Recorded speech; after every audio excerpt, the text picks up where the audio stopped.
Ассаламу алейкум мекендештер. Бүгүнкү биздин чыгарылыш болсо, орусча айтканда пересечение границ, кыргызча айтканда кирди чыкты. Азыркы учурда көп мекендештер Россиядан Казакстанды көздөй кирди чыкты кылып туруп келип атат. Ошол жерден бир нече нюанс бар. Ошону мекендештер эске алып коюңуздар.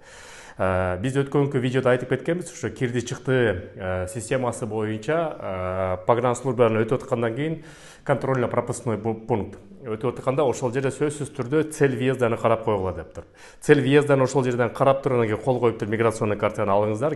Айрым учурларда погранслужбанын кызматкерлери транзит деген же частный же башка нерсени көрсөтүп коет экендик, а силер болсо работа деп келиңиздер. Ошону эске алыңыздар.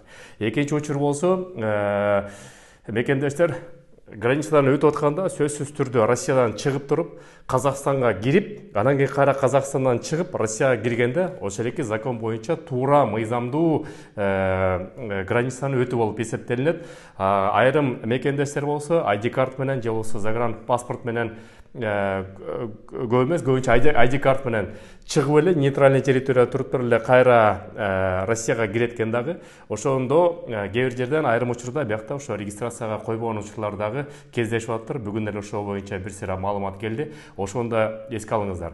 Демек, сөзсүз чыкты кирди кылып атканда Россиянын территориясынан чыгып кеткенден кийин Казакстанга киресиз, кайра Казакстандан чыгып анан Россияга киргенде толук кандуу кирди чыкты болот. Анын негизинде анан бияка келтирип регистрацияны ошо жашаган жерден коесуздар.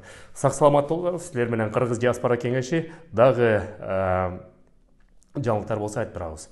Көрүшкөнчө.